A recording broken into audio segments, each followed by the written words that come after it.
It is okay to do things on your own terms, in your own time, and not every timeline is yours to follow. Hi, I'm Tesa Arcilla. In Choices and Chances, I use my own style of interviewing, honed through decades as an international news presenter and correspondent, to delve into a new topic each week and interview some of the most inspiring people in the world.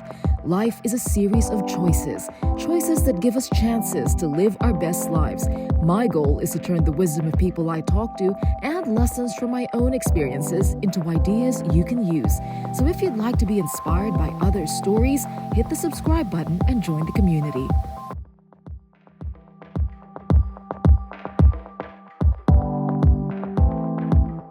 Happy New Year.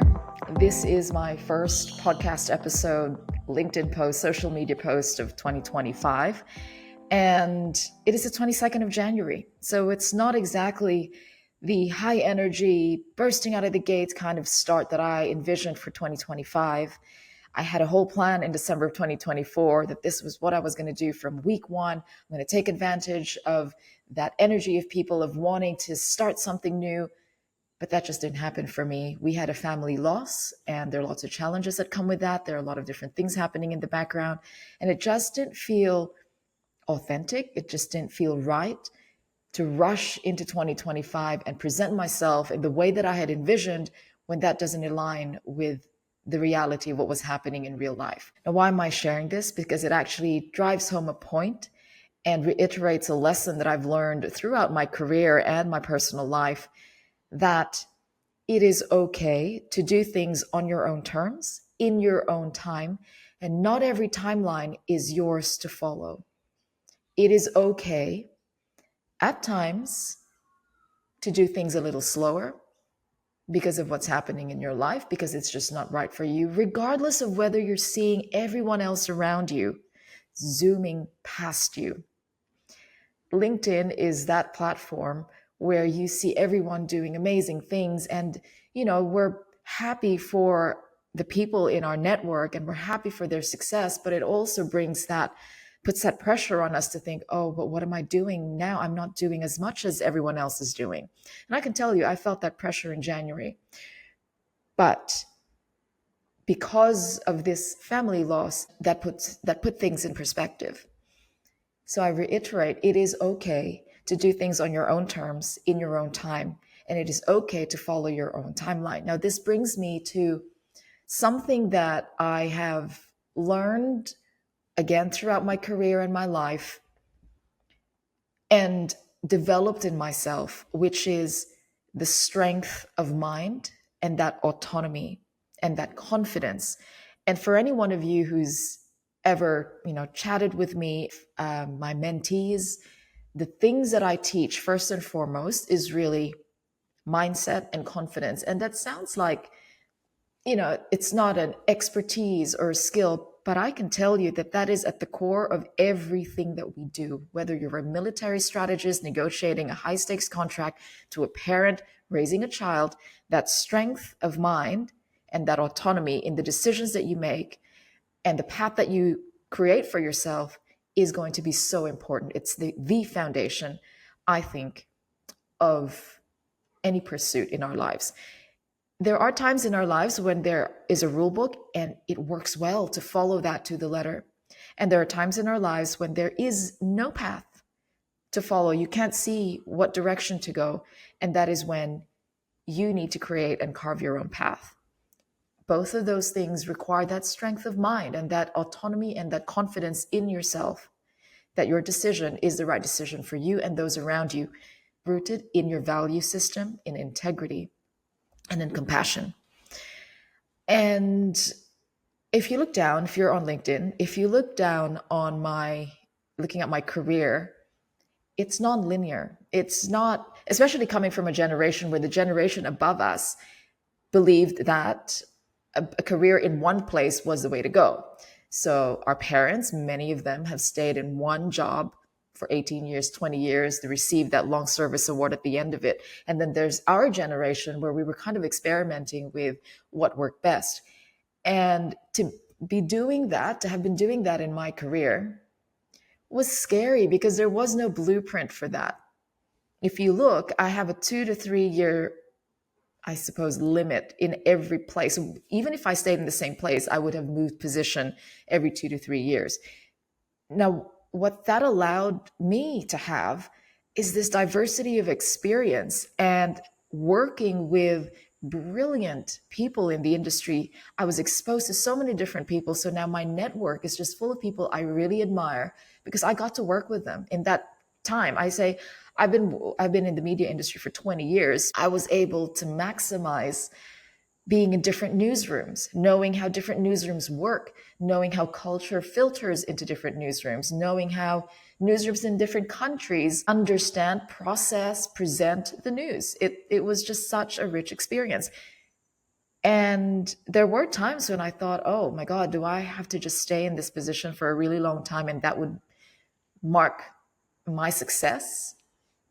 I did it differently, and it's nonlinear. And when it comes to personal life, of course, there are other considerations that come into play, like your family, the people who depend on you, your friends. So there are different parameters that apply to your career or your personal life or your health or your personal pursuits. But at the core of it, it is about making decisions that feel right for you, taking into account everything that's important in your life. And if there is no path laid out, you carve out that path for yourself. And if it doesn't match the timeline that you grew up thinking was the right timeline, it doesn't matter. It is okay. How many times have we seen those social media posts about this person's success started at 45 or at 51, or they started their first company at 68? Because there is no timeline, one timeline that is right for everyone. So here's a quick exercise that perhaps you can do after listening to the episode. Think about the last time you felt pressure to conform to someone else's expectations, to society's expectations. And ask yourself, what was the cost of that decision? And what would you have done differently if you were operating from your own values instead of external pressure?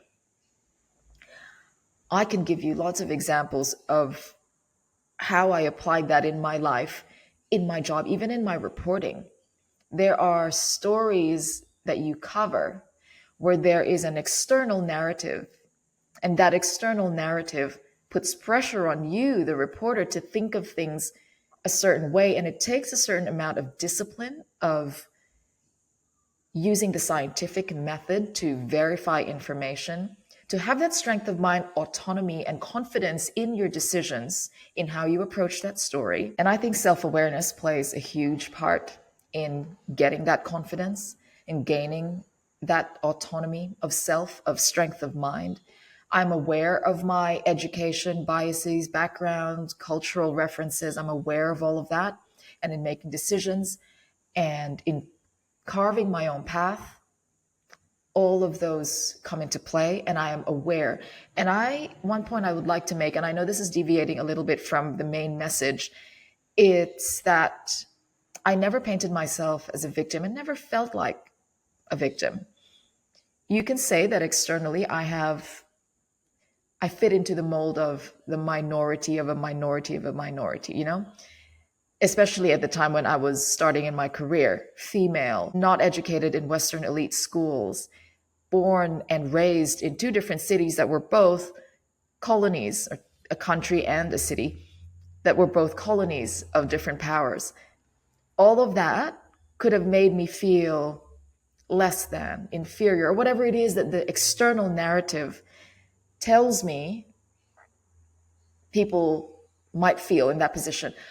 It never really came into my mind. Maybe I'm naive. Maybe it just flew past my head. But it is something that I try to teach to people who come to me with the worry, the trying to fit into a mold, or pleasing those around them, or meeting the expectations without really knowing that they're trying to do that. I have had instances in my career where a comment is made, or a behavior that is disrespectful was shown to me, directly or indirectly. I see the first thought that comes to my mind is, oh gosh, I feel really sorry for the people who live with you because you must be a really hard person to live with. Because that says more about them than it does about me. And that goes back to strength of mind, your autonomy, your confidence in yourself, that when someone is behaving that way, you feel, okay, that's your thing to deal with. If I'm confident that I'm doing things in a way that aligns with integrity, a value system, compassion, respect, we're all good.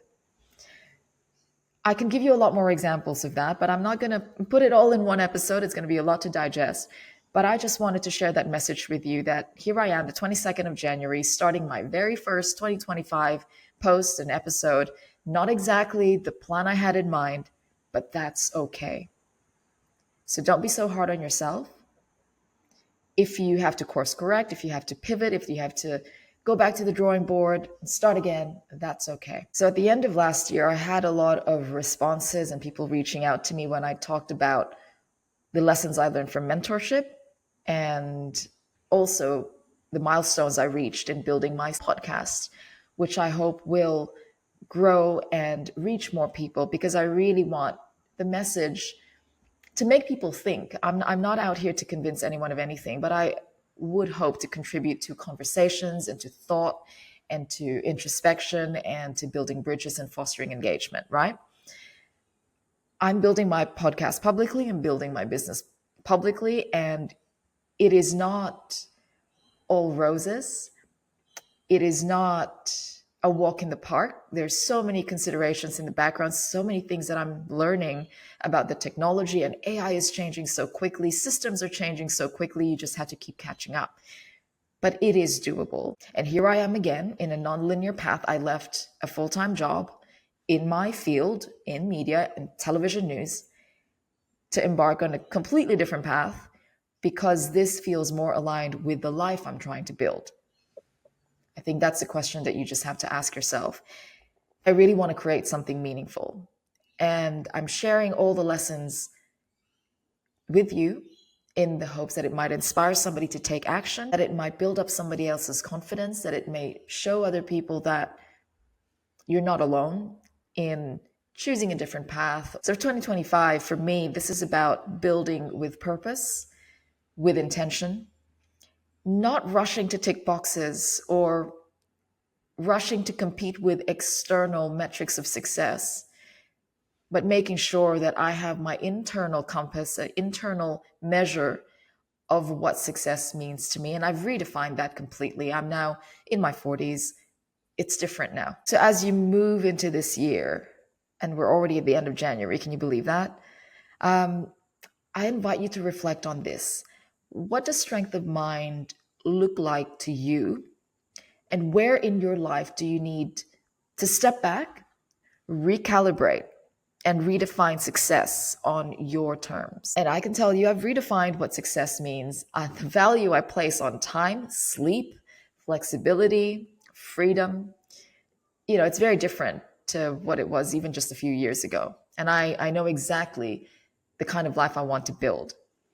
And I think that is really important for you to have as well. So I'm really hoping that this inspires you to take action, to do the same, but also to be kinder to yourself and to know that it is okay to do things in your own time without pressure of having to have done something already or living somebody else's timeline and living up to somebody else's expectations of you. So that's it for my first episode of 2025. Thank you so much to my podcast guests who joined me last year in December. I am working hard to get all those episodes out there. Wonderful episodes full of wisdom and really actionable nuggets that I think a lot of people would learn from. So thanks for your patience. And I'm signing off for today. If you enjoyed this episode, please consider giving us a 5-star rating so others can find the podcast. Thank you for your company and see you next time.